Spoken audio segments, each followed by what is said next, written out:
Welcome you to our online class on philosophy of mind. এই কোর্সের মধ্যে আমরা থট চ্যাপ্টারটা আলোচনা করছিলাম। থট চ্যাপ্টারের মধ্যে আমরা গত ক্লাসে ছিলাম এটা কি the argument from reason. Argument from reason এটা আমরা আলোচনা করছিলাম। সেই আলোচনাটা গত ক্লাসে ইনকমপ্লিট ছিল। আজকে আমরা সেখান থেকে আলোচনা শুরু করব। তো আজকের ক্লাসের শুরুতে গত ক্লাসে আমরা যা আলোচনা করেছি সেটার উপরে আমাদেরকে একটা সংক্ষিপ্ত আলোচনা পেশ করবে আমাদের স্টুডেন্ট বাপ্পারাস। বাপ্পা, তুমি কি আমার কথা শুনতে পাচ্ছ? জি স্যার, শুনতে পাচ্ছি। তুমি কি প্রস্তুতি নিয়ে এসছো? জি স্যার। তাহলে তুমি তোমার আলোচনা শুরু করো। জি স্যার, আমি শুরু করতেছি। থট চ্যাপ্টারটার ভিতরে আমরা যেটা দেখি যে এখানে আমাদের যেটা বলে যে কার্টেসিয়ান ডুয়ালিজম বা প্রথমে হচ্ছে থটের একটা নেচার, যেটা আমরা লক্ষ্য করি যে ডেকার্টস প্রথমে দেন, যে তিনি যখন বলেন যে I think therefore I am exist. তো এই ক্ষেত্রে একটা বিষয় তো তিনি বলেন যে তিনি তার নিজের তিনি যে আছেন, তার যে অস্তিত্ব, তার পক্ষে যেমন একটা কথা বলেন, পাশাপাশি এমন একটা ব্যাপার বলেন যে তিনি হচ্ছে এমন একটা সত্তা যেটা চিন্তা করতে পারে আসলে। আর এক্ষেত্রে থটটা আসলে কি? তাহলে থট হচ্ছে যে the essence of a mind, মস্তিষ্কের যে একটা সত্তা, সেটাই হচ্ছে চিন্তা, এটা আমরা বলতে পারি। তো এই ক্ষেত্রে আমরা দেখি যে দুইটা ভাগ আমরা দেখতে পারি, যে একটা হচ্ছে আপনার ইন্টেনশনালিটি, আরেকটা আমরা যেটা লক্ষ্য করি সেটা হচ্ছে আমাদের যে রেশনালিটি। তো ইন্টেনশনালিটিটা আসলে কি? যে ইন্টেনশনালিটির ভিতরে আমরা যেটা লক্ষ্য করি সেটা হচ্ছে যে যে যে ওয়ার্ল্ড যেটা থাকে সেটাকে আমরা সাবজেক্টিভ ভাবে রিপ্রেজেন্ট করতে পারি। অর্থাৎ আমাদের যে একটা পয়েন্ট, অর্থাৎ আমরা যে ডিরেক্ট ভাবে যে সামথিং আমরা টার্গেট করতে পারি, একটা গোল অথবা ইন ডে বেটার, সেটাকে আমরা টার্গেট করতে পারি। এবং দেখা যায় যে আমাদের ওইটার সাথে আমাদের যে একটা ডাইরেক্ট যোগাযোগ থাকে, সেটাকে আমরা হচ্ছে রিপ্রেজেন্ট করতে পারি। হতে পারে সেটা থট, যেমন আমি যখন চিন্তা করি যে এ ট্রি অথবা একটা গাছের কথা যখন আমি চিন্তা করি, তখন ওই চিন্তাটা হচ্ছে আমার কাছে, বা সরাসরি আমি ওটা যখন ডিরেক্ট ভাবে দেখি, তখন হচ্ছে সেটাকে আমি রিপ্রেজেন্ট করি, যেটা আমার মস্তিষ্কের ভেতর জায়গাটা নেয়। বা এই ধরনের যখন, এছাড়াও বিভিন্ন ধরনের বিলিফ, ডিজায়ার, থট, এগুলো আমরা দেখতে পারি, যেটাকে আমরা বলি যে ইন্টেনশনালিটি। আর রেশনালিটি বলতে আমরা বুঝাই যে আমাদের যে লজিক্যাল যে রুলস, যেটা আমরা মেনে অন্য একটা সিদ্ধান্তে যে পৌঁছাই, অর্থাৎ আমাদের যে জাস্টিফিকেশনের চিন্তা ভাবনা থাকে, এই সকল জায়গা থেকে আমরা কোনো একটা বিষয় যাচাই করতে পারি। এই দুইটা জায়গা। তো এই ক্ষেত্রে আমাদের আমরা লক্ষ্য করি যে আমাদের রিজন এন্ড কসেস এর ক্ষেত্রে আমরা দেখি যে আমাদের এখানে তো একটা বিষয় দেখানোর ট্রাই করা হয় যে ফিলোসফি অফ মাইন্ডের মূল ইন্টেনশনটাই থাকে যে আমরা দুইটা ভাগ করি, যে ম্যাটেরিয়ালিস্টিক, তারা এটা প্রমাণ করার চেষ্টা করে যে মাইন্ড আছে, কিন্তু মাইন্ড আসলে একটা ম্যাটেরিয়ালিস্টিক ফেনোমেনা, এর বাইরে কিছু না, অর্থাৎ এটা হচ্ছে একটা ম্যাটার, এর অতিরিক্ত কিছু মানতে তারা নারাজ। এবং এই ক্ষেত্রে আমরা প্রথমে একটা বিষয় দেখি যে যেটা হচ্ছে রিজনস এন্ড কসেস, অর্থাৎ কারণ এবং যে রিজন দেখি আমরা, যে কসেস, এই দুইটাকে আমরা অনেক সময় যেটা করি যে এই দুইটাকে আমরা মূলত এক মনে করি, যেটা হচ্ছে আপনার লুডউইগ উইটেনস্টাইনও বলছিলেন যে a conceptual confusion to treat reasons and causes of action, অর্থাৎ দুইটাকে আমরা এক মনে করি। একটা উদাহরণ উনি বইয়ের ভিতর দিছিলেন, যে কিজারের যে বইটা, সেখানে বলেন যে ধরলাম যে ইথিল নামের একজন লোক বা যে কোনো একজন মানুষ, সে হচ্ছে কান্না করতেছে, তার পায়ের যে কনুই বা নখ, সেটা হচ্ছে একটা কিছুর সাথে আঘাতপ্রাপ্ত হলো, তখন হচ্ছে সে কান্না করলো। এটা হচ্ছে একটা ইভেন্ট। এবং পরবর্তীতে আমি যেটা লক্ষ্য করি সেটা হচ্ছে এই, যে সে তার পায়ের জুতাটা খুলে বা যে মোজাটা ছিল সেটাকে সে খুলে নিল, এবং খুলে নেওয়ার পরে সে আসলে দেখার চেষ্টা করছে, এক্সামিন করার চেষ্টা করছে যে আসলে ব্যথাটা সে কোন জায়গায় পেলো, এক্সাক্ট যে জায়গাটা, সেটাকে সে নিশ্চিত করার চেষ্টা করছে। এখন এই ক্ষেত্রে যদি আমরা লক্ষ্য করি যে এই যে দুইটা ইভেন্ট পরপর ঘটে গেল, তো এই ইভেন্ট দুইটার ভেতরে যে প্রথম বিষয় যেটা, সেটাকে আমরা আসলে কিভাবে ব্যাখ্যা করব? প্রথম ব্যাখ্যাটা আমরা এরকম বলতে পারি যে the effect that damage her body, অর্থাৎ তার যে পা ছিল সেটাকে যে ড্যামেজ করার কারণে তার পায়ের, অর্থাৎ তার যে ফিজিক্যাল একটা পার্ট ছিল, সেই পার্টটা ব্যথা পাওয়ার কারণে হচ্ছে সে কান্না করছিল। এটা হচ্ছে কজাল অফ হার বিহেভিয়ার, অর্থাৎ তার যে আচরণ, এই যে সে কান্নার মতো একটা আচরণ করলো, এর কারণটা কি? কারণ হিসেবে আমি বলতে পারি যে তার যে ফিজিক্যাল পার্ট ছিল সেখানে সে ব্যথা পেয়েছে অথবা আঘাতপ্রাপ্ত হয়েছিল। আর সেকেন্ড ইভেন্ট যদি আমি বলি যে সে কেন ওই তার পায়ের ওই জায়গাটা সে নির্দিষ্ট করে দেখছিল বা এই ধরনের একটা অ্যাকশন কেন তিনি ওই সময় নিচ্ছিলেন, এটাকে বলা হয়েছে যে আপনার সেকেন্ড পার্টটাকে বলা হচ্ছিল যে রিজন। আসলে সে জানতে চাচ্ছে অথবা নিশ্চিত হতে চাচ্ছিল যে ব্যথাটা আসলে কোন জায়গাটায় সে পেয়েছে। এই যে এই দুইটা ঘটনার ভিতরে একটা দেখি যে একটা হচ্ছে তার ফিজিক্যাল পার্টের কারণে হচ্ছে, যে সে একটা কিছুর সাথে ধাক্কা খেলো অথবা তার শরীরের একটা অংশ সে যখন ব্যথাটা পায় নার্ভ দিয়ে সেটা আমি দেখি যে তার ব্রেন পর্যন্ত পৌঁছায় এবং সেই নিউরন গুলো সেই ব্যথাটাকে সেখানে নিয়ে তাকে অনুভব সৃষ্টি করে যে হ্যাঁ সে ব্যথা পাবে। এবং তখন তার কোনো কেমিক্যাল শরীর থেকে ইয়া হয়, নিঃসরণ যখন হয়, যে তখন দেখি যে সে কান্না করে, অর্থাৎ কান্নার যে প্রতিক্রিয়াটা সে এটা করছে। তো এক্ষেত্রে আমি দেখি যে এই কান্নার কারণটা আমি কজ বলতে পারি যে এই কজটা হচ্ছে সে ব্যথার কারণে পেয়েছে।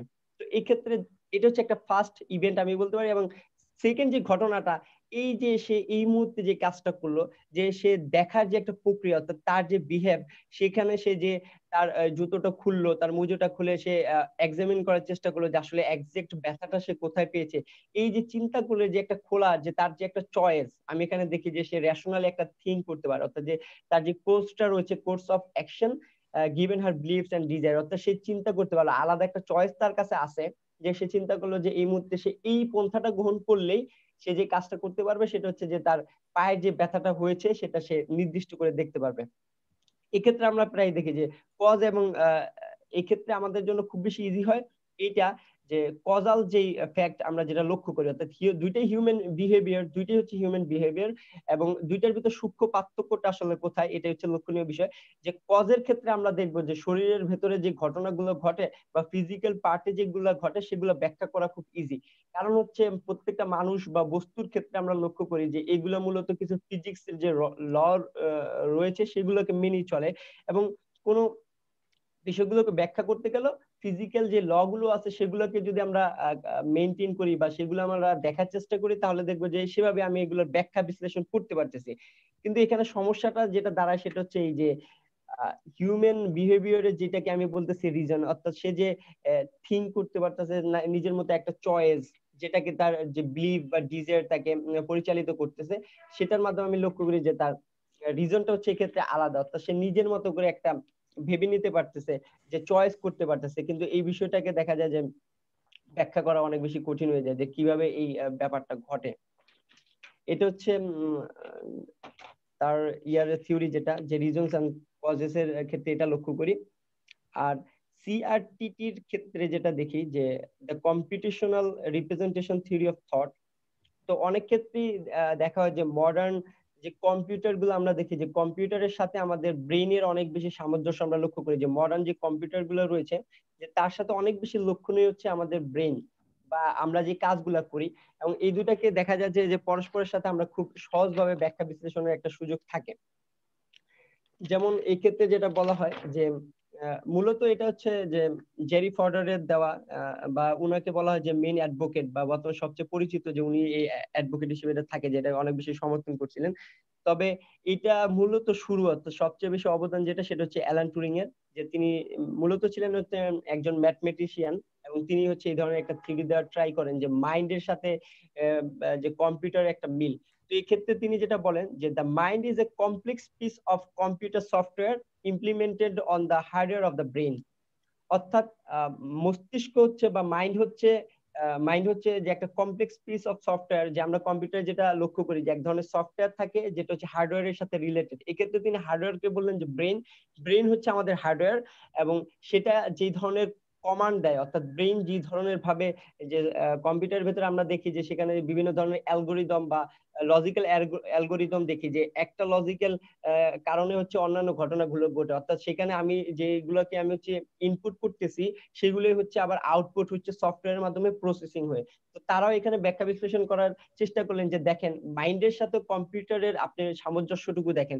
যে মাইন্ডের ক্ষেত্রে আমি যেটা লক্ষ্য করি যে আপনি যদি এক ধরনের আমরা জ্ঞান পাই বা একটা ধরনের লজিক যখন পাই, পরবর্তীতে আমরা এক ধরনের যে ইনপুটটা পাই সেটা অনুযায়ী আমরা আউটপুট গুলো দিচ্ছি, যেটাকে হচ্ছে টুরিং মেশিন যে ফাংশনালিজম, সেটা যে use the law law of logic, যে লজিকের যে বিষয়গুলো সেটাকে আমরা দেখি যে এক্ষেত্রে একই বিষয় লক্ষ্য করা যায়। যে হ্যাঁ দেখেন যে কম্পিউটারে যে ধরনের বিষয়, যেমন কম্পিউটারে আমি যদি 2 + 2 = 4, এই যে এই ধরনের যে একটা অ্যালগোরিদম যদি আমি সাজিয়ে দিই, এক ধরনের প্রোগ্রামকে আমি সাজিয়ে দিই, তার ফলাফল হিসেবে আমি কি পাই? রেজাল্ট হিসেবে আমি পাচ্ছি যে 4। তো মানুষকেও যদি আপনি 2 + 2, এই যে একটা অ্যালগোরিদম, আমাদের যে ব্রেইন, সেখানেও যদি আপনি এটা দেখেন যে এটা আউটপুট হিসেবে মানুষ দিচ্ছে হচ্ছে 4, অর্থাৎ অনেকটা হচ্ছে ডিভাইসের মতো।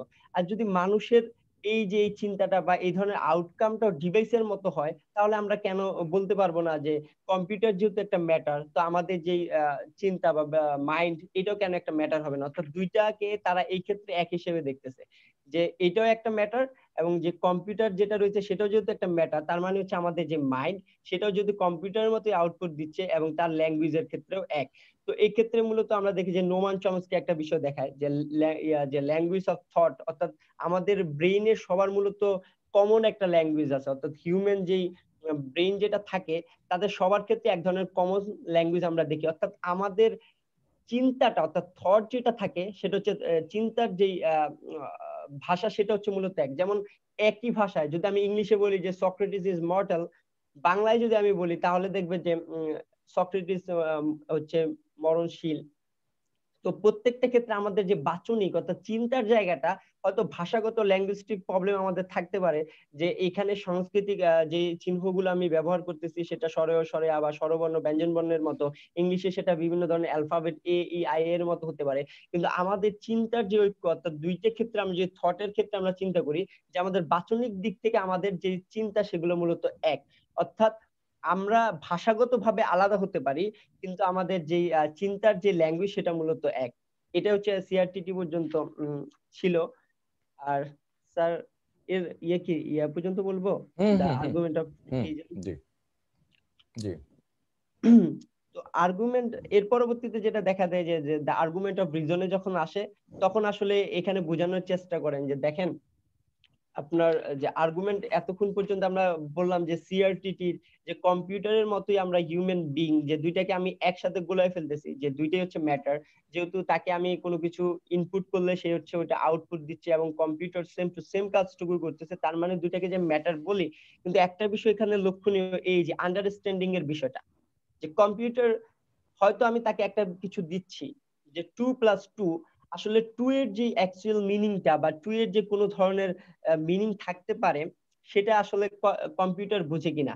মানুষের ক্ষেত্রে যেটা আমরা লক্ষ্য করি, যে মানুষ কোনো কিছুর একটা মিনিং যেটা বুঝতে বা বোঝার একটা ট্রাই করে, বা তার যে বোঝার একটা সক্ষমতা রয়েছে, কিন্তু কম্পিউটারের ক্ষেত্রে যেটা আমরা দেখি, যে তাদের যে আন্ডারস্ট্যান্ডিংটা, সেখানে হচ্ছে সেটা আমরা লক্ষ্য করি না।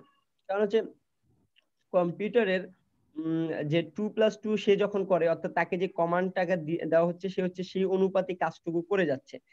কিন্তু হিউম্যানের ক্ষেত্রে আমরা যেটা দেখব, যে আর্গুমেন্ট ফ্রম রিজনের ক্ষেত্রে দেখা যায় যে the meaning of the symbols are completely irrelevant to their causal efficacy, for they would have the same causal properties whatever meaning they had, or even if they had no meaning। অর্থাৎ তাদের যদি কোনো ধরনের আমরা দেখি যে 2 + 2 = যে 4, এই মিনিংটা অনেক সময় হয়তো তাদের ইরিলিভেন্ট, অর্থাৎ এটা তাদের কাছে অপ্রয়োজনীয় একটা বিষয়, যে তারা এই ব্যাপারগুলো জানুক বা না জানুক, যে কজাল যে এফিকেসি, সেখানে এখানে জানা বা না জানার কোনো কিছু নির্ভর করে না। কিন্তু মানুষের ক্ষেত্রে আমরা যেটা লক্ষ্য করি, যে মানুষ কোনো একটা বিষয় সম্পর্কে তার যে আন্ডারস্ট্যান্ডিং করার ক্ষমতা, সেটা তাদের থাকে, যেটা আমরা লক্ষ্য করি যে সিআরটিটির ক্ষেত্রে এই বিষয়গুলো যে লক্ষণীয় না। অর্থাৎ রেশনাল যে জাস্টিফিকেশন, যে কোনো কিছু সম্পর্কে যে রেশনাল ভাবে সে জাস্টিফিকেশন দিবে, সেই ক্ষমতাটা নাই। অর্থাৎ কম্পিউটারের ক্ষেত্রে আমি যদি বলি যে 2 + 2 = 4, 4 কে যদি আমি মিনিং করে দেই এইটা, যে 4 যখন বলবো, তখন হচ্ছে এটা হচ্ছে এই আউটপুট দিবে, যে ইট ইজ রেইনিং, অথবা দিলাম যে ইট ইজ রিডিং। অর্থাৎ এইগুলা যদি আমি নিজের মতো করে দেই, যে এখানে যে রেশনাল একটা জাস্টিফিকেশনের জায়গাটা থাকে, যেটা হিউম্যান বিং এর ক্ষেত্রে দেখি, সেটা আমরা দেখবো যে কম্পিউটারের যে থট বা কম্পিউটারের যে প্রোগ্রামিং সিস্টেম, সেখানে আমরা এই বিষয়গুলো লক্ষ্য করতে পারি না। হুম হ্যাঁ এইটুকুই ছিল। কি তোমার শেষ, মানে প্রস্তুতি শেষ? স্যার প্রস্তুতি বলতে হচ্ছে স্যার, আমি হচ্ছে ওই প্রায় এতদিন অসুস্থ ছিলাম, অ্যান্টিবায়োটিক খাওয়ার পরে কালকে কিছুটা সুস্থ হওয়ার পর আমি ও আচ্ছা ঘাটাঘাটি আচ্ছা করে এইটুক জানতে আচ্ছা পারছিলাম আর কি। তোমার আপনি তোমার অসুস্থতা তো কি কি কি কি রোগ ছিল? স্যার, আমি হচ্ছে ওই সিউ মেডিকেলে যখন গেলাম তো ওনারা বলতেছিল যে ওই বুকে ঠান্ডাটা জমে গেছিল অনেক বেশি। তো ও এই সকল কারণে পরবর্তীতে ওনারা প্রথমে অ্যান্টিবায়োটিক দেন, পরে জ্বর ছেড়ে ছেড়ে যখন আসতেছিল তখন হচ্ছে তারা ও। অ্যান্টিবায়োটিক দিল।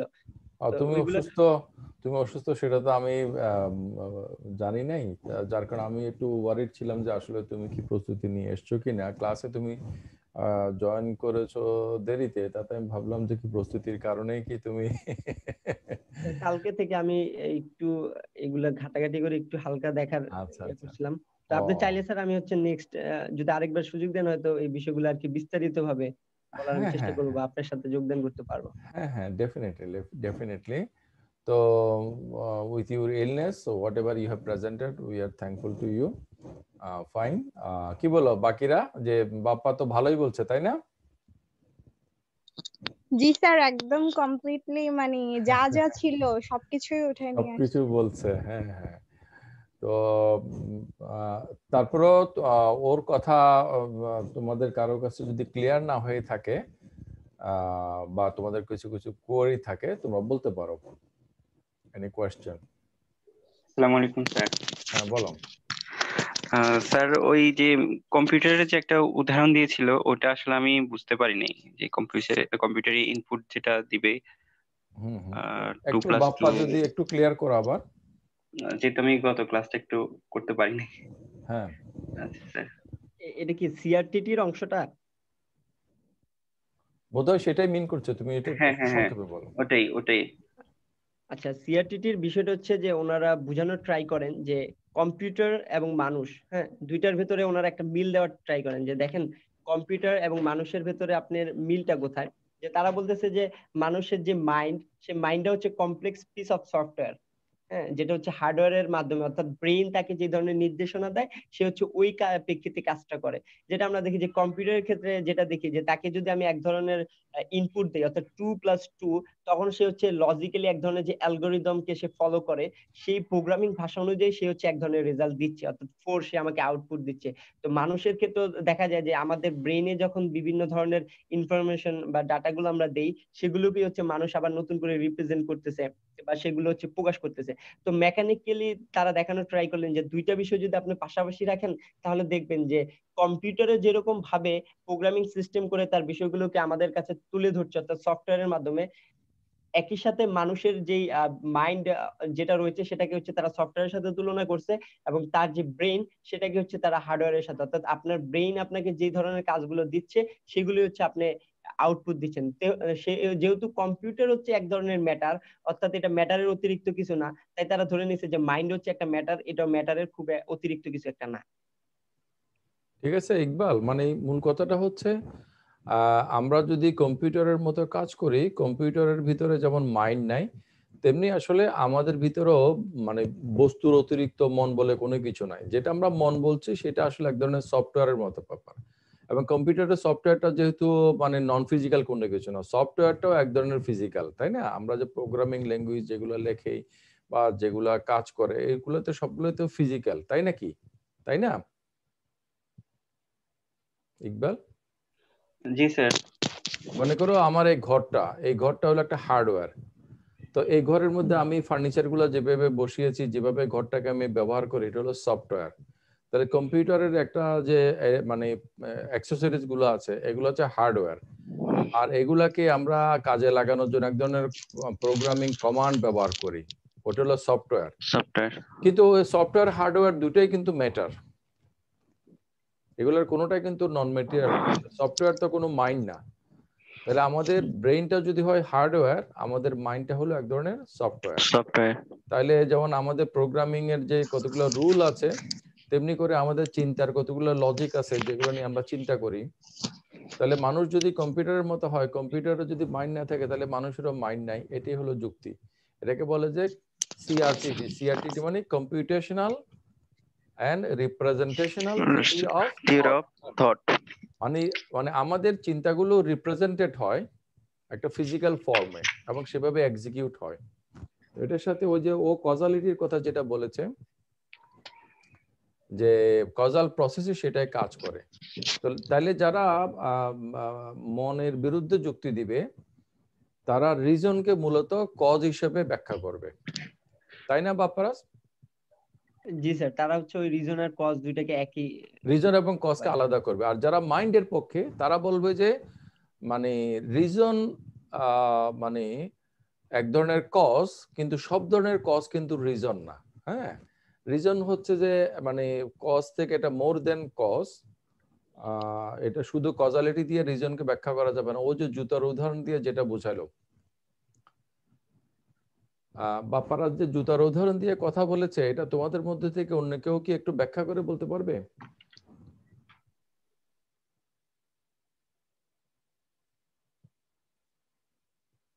হুম, স্যার হ্যাঁ রুমু বলো। আমার বাসায় একজন আত্মীয় আসলো, আমার তাকে দেখে আমি হাসলাম। এক্ষেত্রে আমি কি আমার হাসার কারণ কজ হিসেবে, হ্যাঁ, ওই মহিলাকে ধরলেও আমার রিজন হিসেবে ওই মহিলাকে ধরতে পারি না। কারণ হচ্ছে আমি হাসার ক্ষেত্রে আমার ক্ষেত্রে কাজ করে হচ্ছে আমার যে এক ধরনের খুশি অনুভূতি হয়, তাই না? ব্যাপারটা এরকম না? মনে করো আমরা যখন হাসির কথা বলি, তাহলে হাসি বলতে আমরা এক ধরনের আমাদের যে মুখমণ্ডলে আমাদের যে মাংসপেশিগুলো আছে, এগুলোর এক ধরনের প্যাটার্নকে আমরা হাসি হিসেবে আইডেন্টিফাই করি না। মানে আমরা যেটা সহজে বলি যে আমাদের ফেসিয়াল এক্সপ্রেশন, আমাদের মুখমণ্ডলের অভিব্যক্তি। অভিব্যক্তি মানে আমাদের যে মাংসপেশিগুলো মানে আমাদের মুখের মধ্যে যেগুলো আছে সেগুলো একটা নির্দিষ্ট প্যাটার্নের মধ্যে আসলে তখন আমরা বলি যে হাসি। হ্যাঁ, মৃদু হাসি হলে এক ধরনের হবে, অট্ট হাসি হলে এক ধরনের হবে, কাউকে হেয় প্রতিপন্ন করার হাসি এক ধরনের হবে, আনন্দিত আহ্লাদিত হওয়ার হাসি এক ধরনের হবে। কিন্তু এটার একটা নির্দিষ্ট প্যাটার্ন আছে। তাহলে আমার হাসিটা কিভাবে সম্পন্ন হয়েছে, এটা হচ্ছে কজাল প্রসেস। আর তাকে দেখে যে আমি হাসলাম, সেটার যে কারণটা, সেটার যে মানে কথা তাকে দেখে আমি খুশি হলাম, বা তাকে দেখে আমি কি হলাম, তাকে আমার কাছে মানে একটা ইয়া মনে হলো যে তাকে হেয় প্রতিপন্ন করার জন্য আমরা যে কি হাসি বলি না, সে ধরনের অট্টহাসি। হ্যাঁ, অট্টহাসি না অট্টহাসি না, এটাকে কি বলেন, কাউকে আমরা ইয়ে করার জন্য, হেয় প্রতিপন্ন করার জন্য অনেক সময় হাসি, হ্যাঁ, হেসে উড়াই দেওয়া বলে না, হেসে উড়াই দেওয়া। তো এরকম, তো এই যে এই বিষয়গুলো ওটাকে আমরা যদি বলি রিজন, আর হাসিটা কিভাবে সম্পন্ন হলো ফিজিক্যালি, এটাকে যদি বলি আমরা কজ, ব্যাপারটা সেরকম হতে পারে আর কি। তাহলে আমি পায়ে যে ব্যথা পেলাম, এটা হলো একটা কজাল প্রসেস। আর পায়ে ব্যথা পাওয়ার পরে আমি এটার কারণটা অনুসন্ধান করে কারণটাকে নিরসন করার চেষ্টা করছি। এইটা কেন করছি? আমার রিজন আমাকে প্ররোচিত করছে। তো সেজন্য মানে যারা মাইন্ডের পক্ষে, তারা রিজনকে কজের চেয়ে একটু বেশি কিছু বলে মনে করে। আচ্ছা, তারা তো এটা মনে করে, ওরা এটা মনে করে, আমরা আসলে শেষ পর্যন্ত কি মনে করব?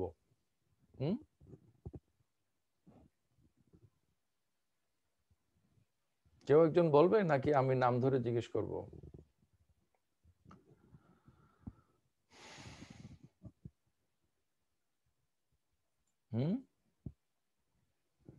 আমি এনামকে দেখতে পাচ্ছি এখানে। এনাম, কি শুনছো আমাকে?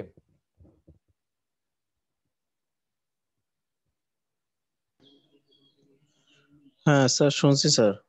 আচ্ছা এনাম, এই যে অমুক ফিলোসোফার এটা বলে, অমুক ফিলোসোফার এটা বলে, তমুক ফিলোসোফার এটা বলে, ওটা বলে, এর পক্ষে এটা, ওর বিপক্ষে এটা, এসব তালগুলোর শেষ পর্যন্ত ক্লাসে এসে কিছুক্ষণ সময় কাটানো, বন্ধু বান্ধবদের সাথে ভার্চুয়ালি মিট আপ করা বা শিক্ষকের সাথে হাজিরা দেওয়া, এগুলোর বাইরে শেষ পর্যন্ত আমরা আসলে কি পাই? এই আজকের ক্লাসটা শেষ হওয়ার পরে কথার কথা আমরা কি পাবো? আমাদের প্রাপ্তিটা কি?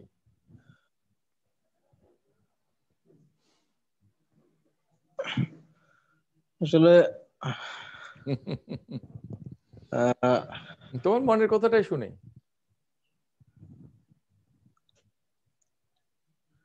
প্রাপ্তি বলতে স্যার, আসলে মাইন্ড বলতে ম্যাটেরিয়ালরা বলে যে মাইন্ড বলতে কিছু নাই। আর ম্যাটেরিয়ালরা কি বলে আর মেন্টালিস্টরা কি বলে, সেগুলো তো আমরা অনেক শুনেছি, আরো কিছুদিন শুনবো। কিন্তু শেষ পর্যন্ত what is your take? What do you think? আমার মনে হয় যে মাইন্ড বলতে আসলে মাইন্ড আছে, আমাদের মন বলে অবশ্যই কিছু আছে, যদিও আমরা সেটা অনুভব করি না। আর অনুভব না করলে আমরা কেমনে বুঝি যে বসে আছে?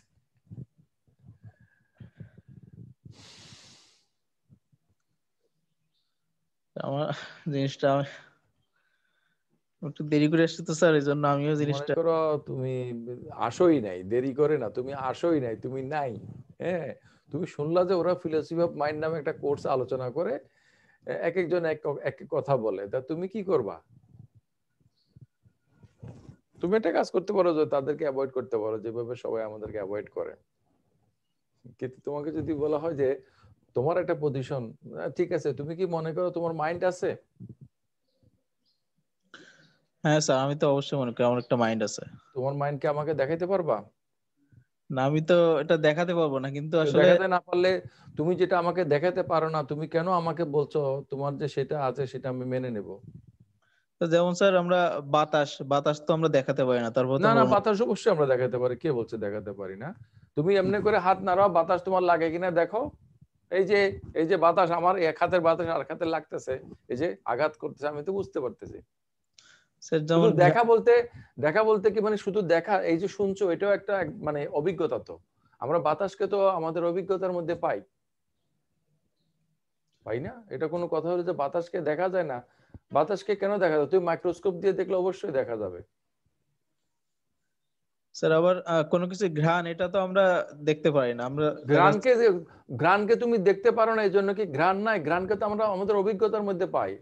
ব্যাপারটা হলো যে আমাদের অভিজ্ঞতার মধ্যে আমরা পাই কিনা। তোমরা ফিলোসফির স্টুডেন্ট, তোমরা কেন এই ধরনের হালকা কথা বলবা? ঘ্রাণকে আমরা অভিজ্ঞতার মধ্যে পাই না? আমাদের কি টেস্ট অর্গান একটা অর্গান না? আমাদের চোখ যেমন আমাদের একটা ভিজুয়াল অর্গান, আমাদের জিহ্বা বা প্যালেট এটা তো আমাদের একটা test organ. we can test it, we can smell, we can test, we can have experience। বলো এমন জিনিস যেটার আমি এক্সপেরিয়েন্সে নাই, তো সেটা আমি কেন মানবো? আমি যদি অস্বীকার করি, তুমি আমাকে কিভাবে মানে এটার পক্ষে যুক্তি দিবা যে এটা গ্রহণ করার জন্য? কেন আমি মানবো? তোমার একটা কিছু আছে, তুমি বলছো আমার কাছে কোনো এটার যুক্তি নাই, প্রমাণ নাই, নিদর্শন নাই, আমার কোনো অ্যাক্সেস নাই, তো আমি এটা কেন মানবো?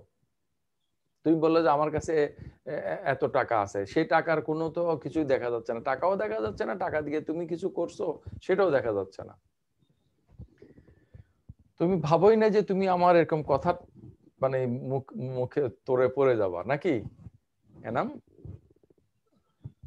জি স্যার, অপ্রত্যাশিত ভাবে আর কি স্যার। অপ্রত্যাশিত তো। এখন আমাদেরকে তো কম্পিটেন্ট হইতে হবে না নাকি? জি স্যার। কম্পিটেন্ট হওয়া মানে কি? কম্পিটেন্ট হওয়া মানে হলো যে মানে কোনো কিছু করতে পারা। তুমি যদি বলো যে না আমি আমি ক্যাপেবল, কিন্তু তুমি না পারলে কেমনে বোঝা যাবে? আচ্ছা, এনামকে কেউ কি উদ্ধার করতে পারো? অ্যাজ ওয়েল এজ আমাকেও, কারণ আমি ক্লাসটা এখনো শুরুই করতে পারিনি, আধা ঘন্টা সময় চলে গেছে।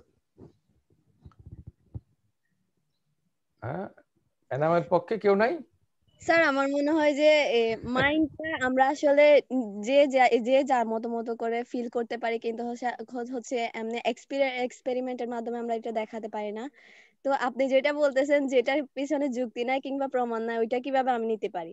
কিন্তু এই ক্ষেত্রে আমরা হয়তো যুক্তি দিয়ে আর্গুমেন্টের মাধ্যমে এটা আসলে প্রমাণ করা যায় যে আসলে মাইন্ড আছে কি নাই। এই আর্গুমেন্টটা বলো, একটা আর্গুমেন্ট শুনি। স্যার যদি স্যার আমাদের মাইন্ড না থাকতো, তাহলে আমরাও দেখা যাইতো যে কম্পিউটারের মতো যেগুলো আমাদের মাঝখানে মানে আগের অভিজ্ঞতা ছিল, ওইগুলাই কাজে লাগাইতাম, আমরা আসলে আর ডেভেলপমেন্ট করতে পারতাম না। কম্পিউটার সম্পর্কে তোমাদের ধারণা খুব ন্যারো। মানে তোমরা মনে করছো আজকালকার কম্পিউটার গুলো পারে না, তাহলে ভবিষ্যতের কম্পিউটার গুলো পারবে না। কিন্তু আজকালকার কম্পিউটার গুলো এমন কাজ পারে যেগুলো অতীতের কম্পিউটাররা পারে নাই। সুতরাং ভবিষ্যতের কম্পিউটার তো নিজে নিজে ডাটা কালেক্ট করবে। যেমন কথার কথা তুমি এখনই পারে, যেমন মনে করো গুগল সার্ভার, তুমি যখন একটা কিছু আপলোড করো নেটে, তখন কিন্তু কতগুলো সার্ভার গুলো সেগুলো কিন্তু পড়ে ফেলে। এগুলাকে বট বলে। বট মানে রোবট, মানে কতগুলো ন্যানো বট থাকে। ওদের কাজ হচ্ছে যে কন্টেন্ট গুলো পড়ে পড়ে পড়ে পড়ে ডাটাবেস তৈরি করা। সেই জন্য তুমি একটা কন্টেন্ট আপলোড করছো, কোনো এটাতে কিওয়ার্ড কিছুই দেওয়া নাই, লোকেরা এগুলো খুঁজে খুঁজে নিয়ে পড়ছে, কদিন পরে তুমি যখন সেটার একটা ওয়ার্ড দিয়ে যা সার্চে দিবে, তোমাকে ওই ডকুমেন্টটা সে বের করে দেখাবে। কিভাবে সে পারে যদি সে না পড়ে? স্যার এছাড়া তো আর্টিফিশিয়াল ইন্টেলিজেন্সে দেখি যে এখন দাবা পর্যন্ত ওরা খেলতেছে। কেন? দাবা আলফা গো বলে একটা খুব জটিল খেলা আছে, মানে চাইনিজ খেলা, কোরিয়ান, সেটার মধ্যে বিশ্ব চ্যাম্পিয়ন তাকেও হারাই দিছে। কই রুমু কোথায় গেল? স্যার ও এখন কি ইকবাল কি আমাকে উদ্ধার করবা নাকি এনামকে উদ্ধার করবা না রুমুকে? স্যার আমিও কিছু কথা থাকি, আমি কথা চালে ফেসে যাই, আল্লাহ জানে।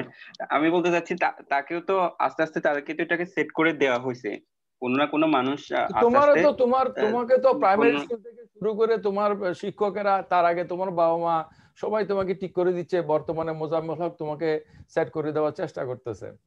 আমাদেরকে যেরকম সেট করছে, আমরা সেরকম কম্পিউটারের প্রোগ্রামিং গুলাকে উন্নত থেকে আরো উন্নত করছি। ভালো, তাহলে তোমাদেরকে সেট করে দেওয়াটা তারপর হচ্ছে আমাদের কয়েকজনের একটা সামগ্রিক দিক, যেটা হয়তোবা আমি করতে পারি এই দিক ব্যাপারে দক্ষ, সেটা হয়তোবা রুমও করতে পারি। তো আমাদের সবার কম্বাইন একসাথে দিয়ে দেওয়া হলো কম্পিউটারকে, এবং সে আরো কয়েকজনের সমস্যাগুলোকে এভাবে সমাধান করতে, যেখানে আমাদের 10-12 জন লাগতো সেখানে কম্পিউটার একাই করে ফেলতেছে। তোমার কি মনে হয় কম্পিউটার এভাবে কাজ করে না বা পারে না, এটা মনে হয়? কম্পিউটার তো এটা করতে পারে, কিন্তু পারার আগের কারণ হচ্ছে আমরা তো সেটা দিয়ে দিয়েছি। আর কি দিয়ে দিছো? মানে এই যে তাকে আগে তো প্রোগ্রামগুলো সেট করে দিয়েছি। তো তোমাকে তো প্রোগ্রাম সেট করে দিছে, তোমাকে তো যা শিক্ষা দেওয়া হয়েছে প্রাথমিক শিক্ষা, এগুলো তো সবই ডগমেটিক। প্রাথমিক শিক্ষা তো অ্যানালাইটিক হয় না। প্রাথমিক স্কুল কলেজের স্টুডেন্টদেরকে কি অ্যানালাইসিস করতে বলা হয় নাকি জাস্ট গ্রাফস করতে বলা হয়? তাদেরকে দিয়ে দেওয়া হয়। স্যার একটা পাইছি। কি পাইছো? স্যার যদি দেখা যায় যে কম্পিউটার মানুষের মধ্যে আপনি যেটা বলতেছেন, হ্যাঁ ওরা যেভাবে হ্যাঁ পরবর্তীতে তত কালেক্ট করতে পারে মানুষের মতো, কিন্তু তাদের মাঝখানে যে আন্ডারস্ট্যান্ডিং নাই, কিন্তু মানুষের মাঝখানে স্যার আন্ডারস্ট্যান্ডিং তোমাদের যে আন্ডারস্ট্যান্ডিং আছে, এরকম একটা ফাও কথা তোমরা কেন বলো? যদি মেটেরিয়ালিস্ট কেউ যদি তোমাকে জিজ্ঞেস করে, তুমি যে আন্ডারস্ট্যান্ডিং বলতেছো, আন্ডারস্ট্যান্ডিং মানে কি? রাইটলি কোনো কিছু করতে পারা, তো রাইটলি তো কম্পিউটারে করতে পারে। তোমারও ভুল হয়, কম্পিউটারের ভুল হয়। স্যার কনসিয়াসনেস এর কথা বলতে চাচ্ছিলাম। তো consciousness is expressed in behaviour. তাহলে তোমার বিহেভিয়ার দিয়ে যদি তোমার কনসিয়াসনেসকে আমি এসিউম করি, তাহলে কম্পিউটারের বিহেভিয়ার দিয়ে কম্পিউটারকে কনসিয়াস বলে তুমি কেন অ্যাকসেপ্ট করবে না? What is your objection? Consciousness তো দেখানো যায় না, দেখানো যায় যে কনসিয়াসনেসের কারণে যে আচরণটা তুমি মানে প্রডিউস করো সেটাকে। তো তাহলে আমি বলি যে এই ধরনের আচরণ হলে কনসিয়াস, এই ধরনের আচরণ না হলে কনসিয়াস না। আমি এখন নড়াচড়া করতেছি তার মানে আমি কনসিয়াস, আমি চুপ করে আছি তার মানে আমি কনসিয়াস নই। তো কম্পিউটারও যদি সেরকম নাড়াচড়া করে, তাহলে তুমি তাকে কনসিয়াস নয় কেন বলবা?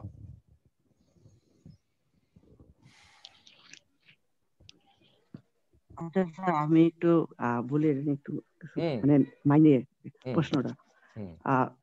যখন আমরা মানে রোবটের ক্ষেত্রে চিন্তা করি, তাকে আমি যেভাবে সেট করেছি একই সিচুয়েশনে সবসময় একই রকম আচরণ করে, কিন্তু এখন মানুষের ক্ষেত্রে চিন্তা করি, সে কিন্তু একই সিচুয়েশনে বিভিন্ন সময় বিভিন্ন রকম আচরণ করে।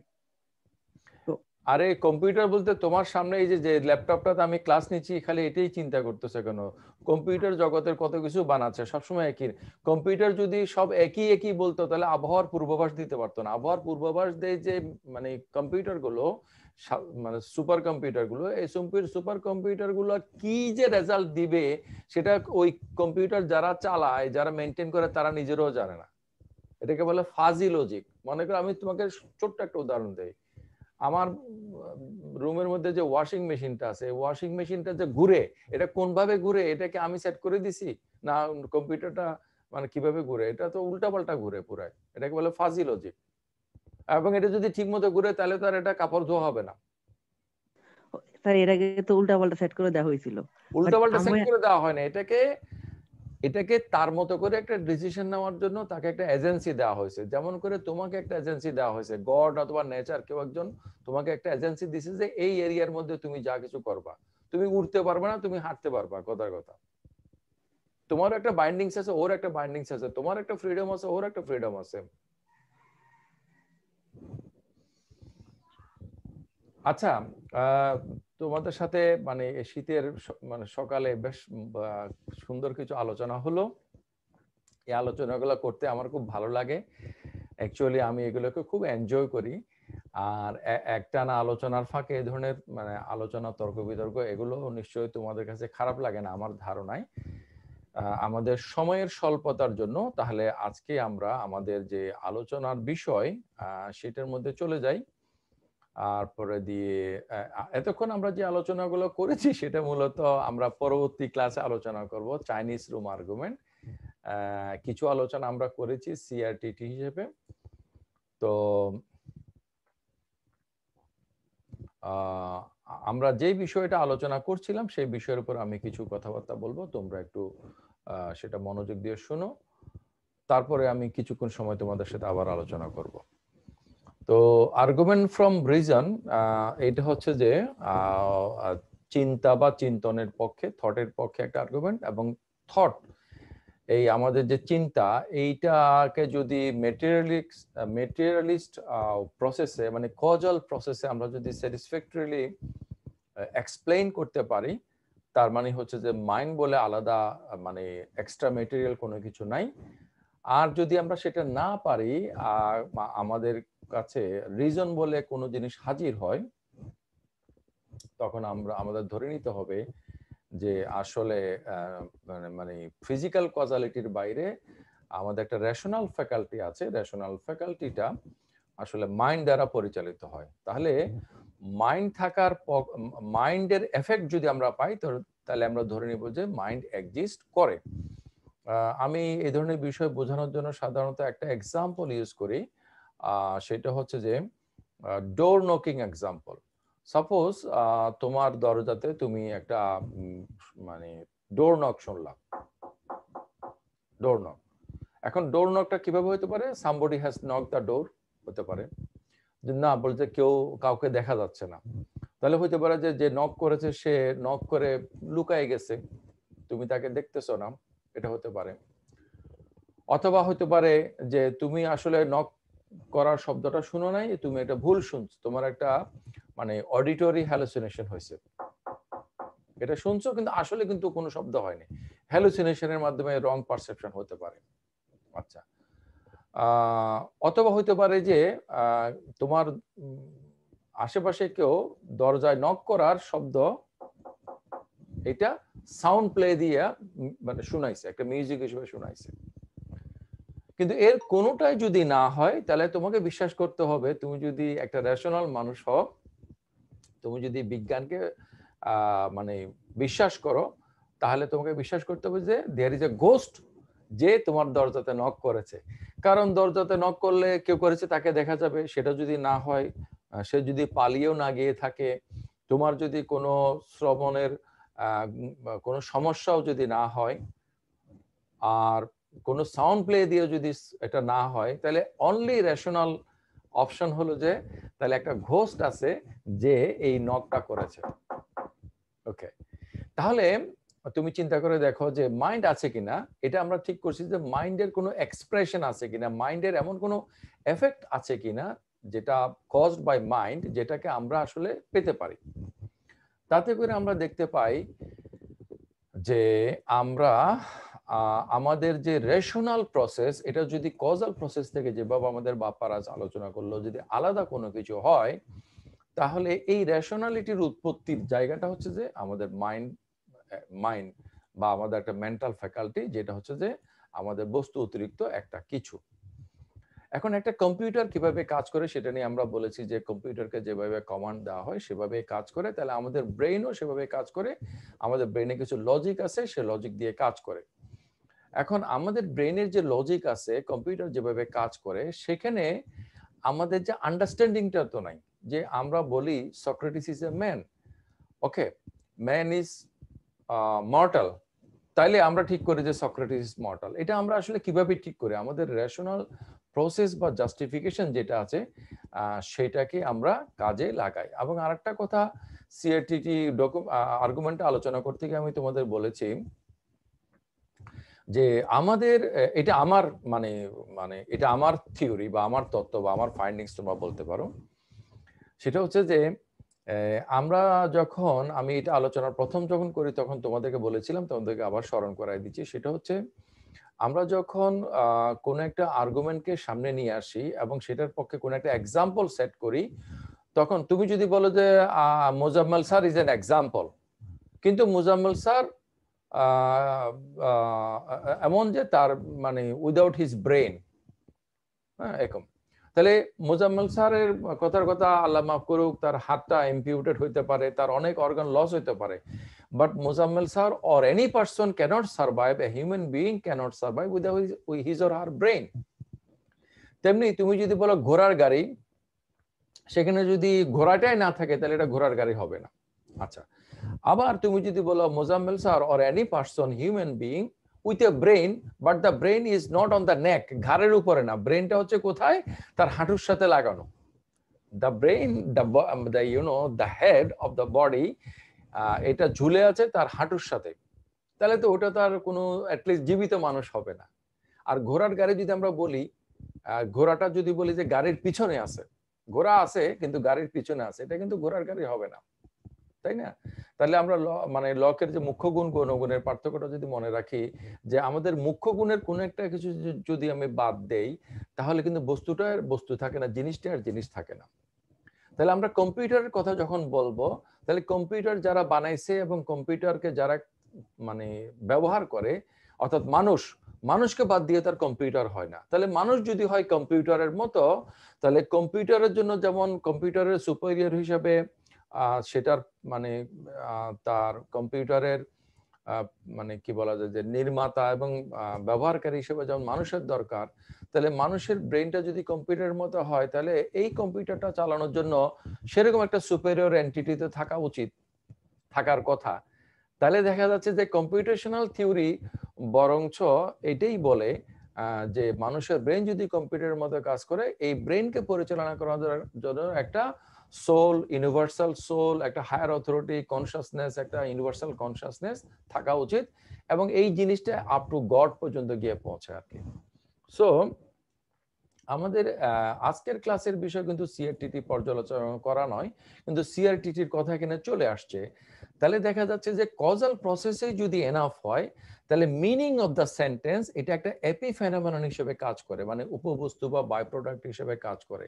তাহলে দেখা গেল যে সক্রেটিস ইজ এ ম্যান, এই কথাটার যে মিনিং আর সক্রেটিস ইজ এ ম্যান যে লেখাটা, দুটো জিনিস তো এক না। সক্রেটিস ইজ এ ম্যান এটা হচ্ছে একটা রিপ্রেজেন্টেশন, একটা linguistic representation of the meaning, Socrates একজন মানুষ। ওকে, তাইলে আমরা যদি মনে করি যে মিনিংটা হচ্ছে একটা এপিফেনোমেনন, তাহলে এপিফেনোমেনালিজম আমরা দেখি যে যেটা বাই প্রোডাক্ট সেটা কোনো কাজে লাগে না। তাহলে কি ফেনা কি স্রোত তৈরি করে, নাকি স্রোত ফেনা তৈরি করে? আমরা অবশ্যই বলবো যে স্রোত ফেনা তৈরি করে, ফেনা স্রোত তৈরি করে না। তাহলে আমরা কি বলবো যে কথার কথা ঝুট কাপড় কাপড় তৈরি করে? না, বরঞ্চ তৈরি কাপড় থেকে ঝুট বের হয়, যেটা তৈরি কাপড়ে কোনো এফেক্ট ফেলে না। তাহলে মিনিংটা যদি হয় যে একটা এপিফেনোমেনন, তাহলে মিনিং এর কোনো ইয়া নাই। তাহলে সক্রেটিস ইজ এ ম্যান এই কথাটা দ্বারা যদি আমরা বুঝি যে ফিডু ইজ এ ডগ, এই কথা দিয়ে যদি আমরা বুঝি ইট ইজ রেইনিং, তাহলে কোনো অসুবিধা নেই। যেমন করে আমরা 2 + 2 = 4 যে কম্পিউটার দেখায়, ক্যালকুলেটর দেখায়, সে কিন্তু বোঝে না যে 4 ইজ দ্য অ্যাপ্রোপ্রিয়েট আনসার, বরং 2 + 2 হলে লেখা হলে কি করতে হবে, 2 + 2 লেখা হলে এই ধরনের একটা রিপ্রেজেন্টেশন দিতে হবে।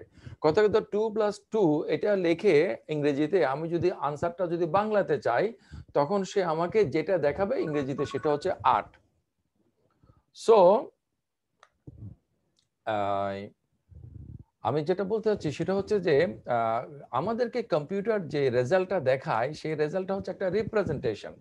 তো এইটার যে মিনিংটা আছে, আমি যখন সক্রেটিস ইজ এ ম্যান বলি, এটার যে মিনিংটা আছে, আমরা যখনই যা কিছু বলি সেটা যে মিনিংটা আছে, সেই মিনিংটা কন্টেইন করে আমাদের মাইন্ড নামক একটা ফ্যাকাল্টি। এবং মাইন্ডকে যদি আমরা বাদ দেই, তাহলে আমরা মিনিংটাকে বাদ দেই, অথচ মিনিং এর জন্যই হচ্ছে আমাদের টোটাল ল্যাঙ্গুয়েজটা। তাহলে দেখো যে CRTT, computational and representational theory of thought, এটা তো একটা থিওরি, এটা একটা থিওরি না? তাহলে এই থিওরির একটা জাস্টিফিকেশন আছে না?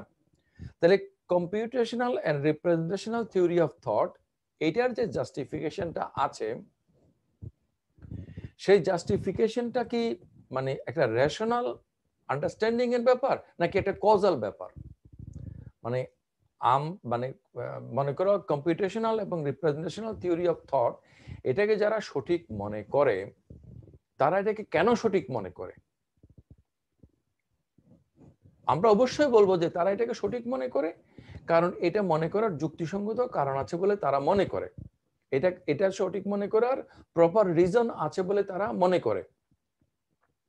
তাহলে রিজন জিনিসটাকে যদি আমি মানে বাদ দিয়ে দেই এপিফেনোমেনন হিসেবে, বাই প্রোডাক্ট হিসেবে, কজাল প্রসেসটাকে যদি আমি রিজন হিসেবে ধরি, তাহলে সিআরটিটি এটাকে সঠিক মনে করার কি কজাল প্রসেস আছে? আমি সিআরটিটি কথাটা বলতেছি একটা ফিজিক্যাল প্রসেসে। এই প্রসেসটা তৈরি হচ্ছে আমার ব্রেনের মধ্যে, কিন্তু আমার ব্রেন আমাকে এই কথাটা সঠিক এটা বলার জন্য বলছে। কেন বলছে? এটার কি ফিজিক্যাল কারণ আছে? এখন আমার মানে ক্ষুধার্ত অবস্থাতে পূর্ণিমার চাঁদকে ঝলসানো রুটি মনে হয়, এটা আমার ইন্টেনশন দিয়ে আমি ব্যাখ্যা করতে পারি। কিন্তু কেন আমি মনে করি সিআরটিটি ইজ রাইট? কেন আমি মনে করি কথা বার্টন রাসেল হচ্ছে উইটগেনস্টাইনের চেয়ে ভালো দার্শনিক? অথবা কেউ মনে করতে পারে উইটগেনস্টাইন হচ্ছে বার্টন রাসেলের চেয়ে বড় দার্শনিক। এগুলার কারণটা কি? এগুলার কারণ হচ্ছে আমাদের কাছে এটা অ্যাকসেপ্টেবল বা রিজনেবল বা রেশনাল বলে মনে হয়। তাহলে রিজনেবল মনে হওয়া বা রেশনাল মনে হওয়া এই জিনিসটা কিন্তু আমাদের যে ফিজিক্যাল যে কজাল প্রসেস সেটার অতিরিক্ত একটা কিছু। তাহলে সিআরটিটি মিনিংকে বাদ দেওয়ার মাধ্যমে মূলত নিজেকে রিফিউট করছে। এরপর আসো ইভলিউশনের কথা। সিআরটিটির পক্ষে লোকেরা বলবে যে ন্যাচারাল সিলেকশনের মাধ্যমে আমরা যেটা হয়েছি সেটা আমাদেরকে এমন ভাবে গড়ে তুলেছে যাতে করে সঠিক চিন্তাটা আমাদের মধ্যে জেনারেট করে। এখন দেখো ইভলিউশন দিয়ে এই যে ডিফেন্স করা, এটাকে বলছে কোয়েশ্চেন বেগিং। কোয়েশ্চেন বেগিং মানে যেই জিনিসটাকে তুমি প্রমাণ করতে চাচ্ছ সেইটা প্রমাণের জন্য তুমি এমন কথা হাজির করলা যেটা হচ্ছে ওই জিনিসটারই কথার কথা। আমরা যদি বলি যে গড এক্সিস্ট করে, তো যদি বলা হচ্ছে গড এক্সিস্ট করে এটার যুক্তি কি, প্রমাণ কি, তখন আমি যদি বলি যে মানে ঈশ্বর এই ঐশী গ্রন্থ পাঠিয়েছেন, কথার কথা এই কোরআনের মধ্যে বলা আছে যে ঈশ্বর বলেছেন যে আমি এক্সিস্ট করি, তাহলে তো এটা কোয়েশ্চেন বেগিং হলো। হ্যাঁ, মানে এটা কোয়েশ্চেন বেগিং হলো যে কোয়েশ্চেনটাকে তুমি উত্তর হিসেবে প্লেস করা, অথবা তুমি যে উত্তরটা দিচ্ছ সেটা তোমার মানে সেটা কোয়েশ্চেনটারই একটা ফর্ম। তাহলে তুমি এটা দ্বারা তুমি কোনো মানে উত্তর দিলে না, বরঞ্চ তুমি জিনিসটাকে পাশ কাটিয়ে গেলা। এখন ইভলিউশন থিওরি বলে যে আমরা যদি এটাকে মেকানিক্যাল ইভলিউশন থিওরি হিসেবে গ্রহণ করি, সেইটা অনুসারে যে একটা বস্তুগত প্রক্রিয়াতে মানুষ তৈরি হয়েছে, এখানে মানে বস্তুর বাইরে কোনো কিছুর কোনো ভূমিকা নাই। আচ্ছা, বস্তুর বাইরে কোনো কিছুর কোনো ভূমিকা নাই, এই ধরনের একটা বস্তুবাদী তত্ত্ব দিয়ে আমি যদি স্বয়ং বস্তুবাদকে প্রমাণ করতে যাই, তাহলে এটা একটা কোয়েশ্চেন বেগিং একটা মানে ফেনোমেনা হয়ে দাঁড়ায়। কারণ ইভলিউশনারি থিওরি এইটা কথা একটা বায়োলজিক্যাল থিওরি হিসেবে, বায়োলজিক্যাল সেটার আলোচনাটা কি সেটা তো বায়োলজি ডিপার্টমেন্টে পড়ানো হয়, তারা পড়ে, এটা আমরা আমাদের আলোচনার বিষয় নয়। কিন্তু আমরা আমাদের ফিলসফি ডিপার্টমেন্টে কেন বিবর্তনবাদ পড়াই? দর্শনের সমস্যাবলীর মধ্যে প্রথম বর্ষে পড়ানো হয়, কারণ জগৎ কিভাবে উৎপন্ন হয়েছে সেটা একটা scientific problem, as well as or more broadly it is a philosophical problem, or more specifically or basically it is a philosophical problem. What is the becoming of the world? এই becoming of the world এর মধ্যে evolution আমাদেরকে যে কথাগুলো বলে সেগুলো আমরা আমাদের মতো করে যাচাই করি। আমরা ফিলসফির লোকেরা কিভাবে যাচাই করি? আমরা আমাদের লজিক দিয়ে, আমাদের রিজন দিয়ে, আমাদের এপিস্টেমোলজি দিয়ে, আমাদের মেটাফিজিক্স দিয়ে, আমাদের অন্টোলজিক্যাল প্রসেসে আমরা কোনো কিছুকে যাচাই করার চেষ্টা করি whether it is acceptable or not। এবং লোকেরা এই ফিলোসফির প্রসেসের সাথে আসলে পরিচিত নয়, যার কারণে তাদের অনেকের কাছে প্রশ্ন যে ফিলসফি তো সায়েন্সকে মেনে নেবে, অথচ সায়েন্স কিন্তু ফিলসফিকে মেনে নিয়েছে বলে সায়েন্স সায়েন্স হতে পেরেছে। যাই হোক, সেটা ভিন্ন আলোচনা। আর একটা ইভলিউশনারি ডিফেন্স হতে পারে সিআরটিটির পক্ষে, সেটা হচ্ছে যে আমাদের যে মানে যে আমরা যে সার্ভাইভ করেছি, আমরা এই সার্ভাইভ করার ক্ষেত্রে আমরা সবসময় মানে একটা ফ্যাক্টকে ফলো করেছি, আমরা ট্রুথকে ফলো করেছি, এবং ইভলিউশন গিভস আস ট্রুথ। কিন্তু ইভলিউশন সম্বন্ধে যদি আমরা জানি, এবং আমরা যেটা করি ফিলোসফির লোকেরা, যখন আমরা সায়েন্স রিলেটেড কোনো বিষয়ের সাথে বিষয় সংক্রান্ত আলোচনা করি, তখন সায়েন্স এই বিষয়ে সর্বশেষ পজিশনটা কি নিয়েছে সেটাকে আমরা বিবেচনায় নেই। কিন্তু সাধারণ মানুষের সাথে আমাদের পার্থক্য হচ্ছে সায়েন্স একটা বিষয়ে কি বলেছে সর্বশেষ, এটার উপরে সায়েন্সের সবাই এগ্রি স্ট্যান্ড করে এবং অন্য লোকেরা সেটা মেনে নেয়। আর ফিলোসফির লোকেরা কি করে, সায়েন্স বা যে কোনো ডিসিপ্লিন যেখানে শেষ করে সেটার পরে কি হতে পারে এবং যেভাবে এখানে এসেছে যেই মানে মেথোডোলজিতে, সেই মেথোডোলজিটা কিন্তু সে বিশ্লেষণ করার চেষ্টা করে। সেভাবে আমরা যদি বিবর্তনকে বিশ্লেষণ করার চেষ্টা করি, তাহলে আমরা দেখি যে এখানে যেটা হলুদ মার্কার করা আছে যে সার্ভাইভ করা এবং রিপ্রোডিউস করা, অর্গানিজম গুলো এই জিনিসটাকে প্রায়োরিটি দিয়েছে। কোনো কিছু সত্য বা মিথ্যা সেটা বড় কথা নয়, বড় কথা হলো যে আমার সার্ভাইভাল ইনস্টিংক্ট এটা স্যাটিসফাই করে কিনা, আমার এবং সার্ভাইভালের জন্য আমার যে রিপ্রোডাকশন দরকার, আমার যে রিপ্রোডাকশন প্রসেস, এই প্রসেসের সাথে এটা মিলে কিনা, সেই বিষয়গুলো সবচেয়ে গুরুত্বপূর্ণ। এনিথিং ফলস বাট প্র্যাকটিক্যালি সেটা খুব কাজে লাগে, এটা বিবর্তনবাদ অনুসারে সেটাকে মানুষ ফলো করেছে বা করার কথা। কোনো কিছু ট্রু বাট নট এফেক্টিভ, সেই জিনিসটা কিন্তু মানে বিবর্তনবাদ অনুসারে কাজে লাগার কথা না। বিবর্তনবাদের যে সার্ভাইভাল যে প্রায়োরিটি, সেই প্রায়োরিটিতে কিন্তু ফলসহুড অথবা ট্রুথ নেস এটা কোনো গুরুত্বপূর্ণ বিষয় না। গুরুত্ব বিষয় হলো যে এটা কতটুকু কার্যকর, কিসের জন্য কার্যকর, এটা হচ্ছে ওই প্রাণীটার, ওই অর্গানিজমটার অস্তিত্ব, এবং অস্তিত্বের জন্য তার হচ্ছে ফুড, তার রিপ্রোডাকশন, তার যে সার্ভাইভাল নিড, সেগুলো সবচেয়ে গুরুত্বপূর্ণ। এবং সেই প্রয়োজনগুলোকে স্যাটিসফাই করতে গিয়ে কোনো একটা ফ্যান্টাসি, কোনো একটা ফলসহুড, কোনো একটা মিথ যদি কার্যকর হয়, সেটাকে সেই গ্রহণ করবে। যেমন করে ইউভাল নোয়া হারারি তিনি বলেছেন যে আমরা অনেক মিথ তৈরি করেছি, আমাদের সমাজ, আমাদের এই যে সভ্যতা, সংস্কৃতি, এগুলো দাঁড়িয়ে আছে কতগুলো মিথ এর উপরে। হ্যাঁ, এই আমাদের রাষ্ট্র, আমাদের অর্থনীতি, আমরা যা কিছু আমরা বলি মিথ হিসাবে, অ্যাবস্ট্রাক্ট আইডিয়া হিসেবে আমরা করেছি, কনস্ট্রাক্ট করেছি, এইগুলা কিন্তু বস্তুগত দিকটাকে আমরা যদি গুরুত্ব দেই, এগুলো কিন্তু ফ্যাকচুয়াল না। ওকে, তো আমি ক্লাসের শুরুতে যেটা বলছিলাম যে আমরা আমাদের অভিজ্ঞতাগুলোকে, আমাদের ধারণা, আমাদের কল্পনা, এগুলোর সাথে আমরা মিশাই। তাহলে দেখা যাচ্ছে যে সিআরটিটি বা এই ধরনের যে কোনো বস্তুবাদী যে ব্যাখ্যা মন থাকার বিপক্ষে, এইগুলোর যে যুক্তিগুলো সেগুলোকে আমরা আপাতত সঠিক হিসেবে পাচ্ছি না। আমরা আরেকটা আর্গুমেন্টের আলোচনা করব, চাইনিজ রুম আর্গুমেন্ট, যেখানের মধ্যে জন সার্লে একটা থট এক্সপেরিমেন্টের মাধ্যমে এটা দেখানোর চেষ্টা করেছে যে মাইন্ড এক্সিস্ট করে, যদিও মাইন্ডটা হচ্ছে ব্রেইনের একটা ফেনোমেনা। সেটা নিয়ে আমরা পরবর্তী ক্লাসে আলোচনা করব। তো আজকের ক্লাসে আমি যেই কথাগুলো বললাম তোমাদেরকে একটা কন্টিনিউয়াস ডেলিভারি হিসেবে, এটার উপর তোমাদের যদি প্রশ্ন থাকে সংক্ষেপে বলতে পারো।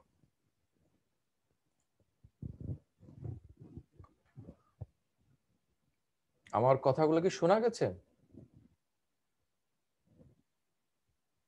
জি স্যার। আচ্ছা, হ্যাঁ, তোমরা যারা সবসময় কথা বলো তারা তো বলতে পারো। বিবি খাদিজা, তুমি কি আমাকে শুনতে পাচ্ছ?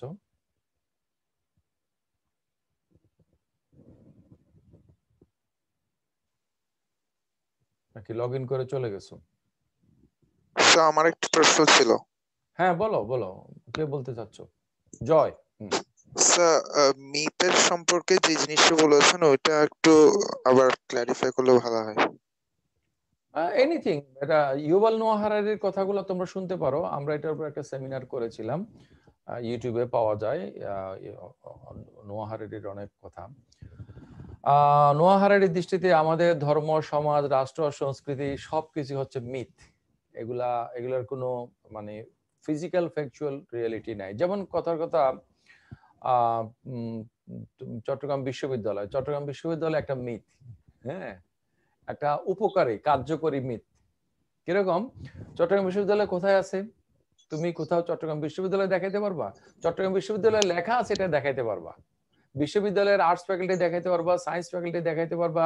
চট্টগ্রাম বিশ্ববিদ্যালয়ের নানা ধরনের স্থাপনা, চট্টগ্রাম বিশ্ববিদ্যালয়ের নানা ধরনের ব্যক্তি, তুমি নিজেও চট্টগ্রাম বিশ্ববিদ্যালয়ের ছাত্র, আমি একজন শিক্ষক, কেউ ভাইস চ্যান্সেলর, কেউ কর্মচারী, সবাই বিশ্ববিদ্যালয় এর একটা কিছু। কিন্তু এগুলো বাদ দিলে শুধু বিশ্ববিদ্যালয় এমন কোন জায়গা, এমন কোনো কিছু কি আমাদের পক্ষে দেখানো সম্ভব?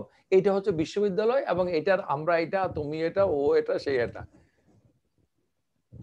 স্যার তাহলে তো একটা দেশের, আমরা যদি বলি একটা দেশটাও একটা মিথ। ইউভাল নোয়া হারারির মতে দেশটাও একটা মিথ, কারণ দেশ নামক একটা এন্টিটি আমরা কল্পনা করে তখন আমরা সাজিয়েছি এটা দেশের প্রধানমন্ত্রী, এটা হচ্ছে যে প্রেসিডেন্ট, এটা হচ্ছে এটা দেশের এটা দেশের এটা। কিন্তু আমাদের এই যে পেঁয়াজের খোসা ছড়ানোর মতো এলিমেন্ট গুলো বাদ দিলে, যোগফল করে যে আমরা একটা বের করেছি, এটা ফিজিক্যাল দিক থেকে যদি চিন্তা করি, ইট ইজ মানে মানে মানে এনিথিং অ্যাবস্ট্রাক্ট ইজ মিথ ওনার দৃষ্টিতে আর কি। স্যার তাহলে আপনার একটা দেশে যদি মানচিত্র ওয়ার্ল্ড ম্যাপ আমরা যদি দেখি, তাহলে ওই ম্যাপটা আমরা একটা ফিজিক্যাল কন্টেন্ট হিসেবে নিতে পারি না, দ্যাট এটাই দেশ? Map, right. ম্যাপটাকে আমরা দেশ হিসেবে নিতে পারি কিনা। এখন বলো, তোমার কাছে যদি একটা বাংলাদেশের ম্যাপ থাকে, ওটা কি বাংলাদেশ? ওটা তো বাংলাদেশের তোমার এলাকার মধ্যে, তোমার ঘরের মধ্যে, তোমার টেবিলের উপর একটা ছোট্ট অংশ। এটা তাহলে ফিজিক্যালি বাংলাদেশের একটা ক্ষুদ্রতম অংশ, এটা তো বাংলাদেশ হইতে পারে না। ও স্যার, এই যে আমরা বলি সমাজ, হ্যাঁ, রাষ্ট্র, ধর্ম, আদর্শ, মানে এনিথিং অ্যাবস্ট্রাক্ট নোয়া হারারির দৃষ্টিতে সেটা হচ্ছে একটা মিথ। তবে এই মিথগুলো কিন্তু উপকারী, এই মিথগুলো আমাদেরকে মানে অনেক হেল্প করেছে। এই মিথগুলো তৈরি করার কারণে মানুষ আজকে মানুষ হয়ে উঠছে। সুতরাং যে কথাটা বলা হয় যে দিছিল বোধহয় ইয়া নিয়ে স্যার, ওই যে কোম্পানি নিয়ে, যে কোম্পানি যে ইয়াগুলা থাকে, যে তারা নিজস্ব মতো ব্যবসা পরিচালনা করতেছে, টাকা আসতেছে যাইতেছে, ইভেন মামলা হচ্ছে, কিন্তু আসলে প্রকৃত কোনো ধরনের ফিজিবিলিটি আমরা লক্ষ্য করি না। এই যে মনে করো কত কিছু, ধরুন আমরা যদি মনে করি যে হার্ড মানি, যেটা পকেটে টাকা আছে ওটা হলো টাকা, তাহলে তো ব্যাংকে তো এরকম কোনো সময় ব্যাংকের হিসাবে যত টাকা থাকে, ব্যাংকের ক্যাশে কিন্তু তার 10%ও কখনো থাকে না। স্যার তাহলে এই মিথকে যদি আমরা বাস্তববাদ অথবা একটা ভাববাদের ক্যাটাগরিতে ফেলতে যাই, তাহলে এটা কোন ক্যাটাগরিতে পড়বে? কঠিন প্রশ্ন এটা। মিথটাকে তুমি বাস্তব হিসাবে বাস্তববাদও বলতে পারো, ভাববাদও বলতে পারো। তবে বস্তুবাদ বনাম ভাববাদের মধ্যে তুলনা করলে এটা ভাববাদ হবে। মানে আমি বুঝতেছি না যে জয়, তোমার কাছে বস্তুবাদ এবং ভাববাদের পার্থক্যটা ক্লিয়ার কিনা? জি স্যার, বস্তুবাদ হচ্ছে মেটেরিয়ালিজম আর ভাববাদ হচ্ছে রিয়েলিজম। তো সো এই মিথ আমরা যেগুলো বলছি অ্যাবস্ট্রাক্ট, মানে ইউভাল নোয়া হারারির বক্তব্যের আলোকে, এই যে সোকল অ্যাবস্ট্রাক্ট মিথ গুলো, এগুলাকে তুমি বাস্তববাদ হিসেবেও ব্যাখ্যা করতে পারো, ভাববাদ হিসেবেও ব্যাখ্যা করতে পারো, সেটা ভিন্ন আলোচনা। কিন্তু যদি বস্তুবাদ বনাম ভাববাদের আলোচনা করো, তাহলে এগুলা হচ্ছে যে বস্তুবাদে পড়বে না, এগুলো ভাববাদের মধ্যে পড়বে। আচ্ছা, তো এখানে এই আলোচনাটার মূল কথা হচ্ছে ইভলিউশনকে যদি আমরা মনে করি যে ইভলিউশন আমাদের মধ্যে একটা মানে সত্যতার অনুভূতি তৈরি করেছে ফ্যাক্টের মধ্যে, কিন্তু আসলে কোন ফ্যাক্টকে যদি আমরা ফিজিক্যাল সেন্সে ধরি, আমরা যেগুলোকে ফ্যাক্ট মনে করি নন ফিজিক্যাল হওয়ার কারণে এগুলো সবগুলো মিথ। এখন মনে করো সার্ভাইভ করার জন্য অনেক ভুল কল্পনা কিন্তু আমাদের কিন্তু হেল্প করে, আমরা বাস্তব জীবনেই দেখি আমার কল্পনাটা ভুল, কিন্তু এই ভুল আশাটা কিন্তু আমাকে বাঁচিয়ে রাখে। হ্যাঁ, সত্যতা যদি আমি জানতাম যে মরে গেলেই সব শেষ হয়ে যাবে, তাহলে কিন্তু আমরা এত স্যাক্রিফাইস করতাম না। হ্যাঁ, কারণ আমি যদি আমি যত অপরাধই করি, আমার তো কোনো পরকাল নাই, বিচার হচ্ছে না, তাহলে আমি কেন সৎ থাকবো? এটার তো সঠিক ব্যাখ্যা কিন্তু ইয়ারা দিতে পারে না, মানে যারা বস্তুবাদ এর পক্ষে, তারা কিন্তু এই ব্যাখ্যাটা মানে তারা দিতে পারে। তারা মানবতার কথা বলে, কিন্তু আমি মরে গেলে মানবতাবাদ দিয়ে কি হবে? তাই না? যদি আমি মানে শুধু আমার এই দেহটাই হয়ে থাকে আর কি। যাই হোক, সেটা ভিন্ন আলোচনা। তাহলে আগামীর ক্লাসে কে আলোচনা করবে?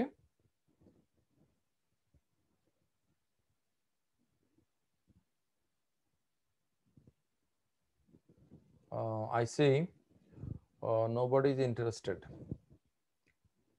আমাদের সময় যদি আমাদেরকে শিক্ষকরা এরকম সুযোগ দিত, আমরা অবশ্যই সেটাকে অ্যাভেল করতাম, যাতে করে আমি যে ব্যাপারটা বুঝি, আমি যে ভালো ছাত্র, টিচার যেন এটা বুঝতে পারে। আমরা টিচারদের নজরে পড়ার চেষ্টা করতাম, আর এখনকার জেনারেশনের স্টুডেন্টরা টিচারদের কাছ থেকে দূরে থাকার চেষ্টা করে। এনিওয়ে, এটা someone raised his hand. কি জন্য যে হ্যান্ড রেজ করলো? হুসাইন টিটু, বলে ফেলো। ইকবাল হোসেন টিটু। হ্যাঁ স্যার, আমি the argument of from reasoning সম্পর্কে কিছু বলবো আর কি নেক্সট ক্লাসে। আচ্ছা, thank you very much. Get preparation, take help. See you in the next class on Chinese room argument. Okay, sir.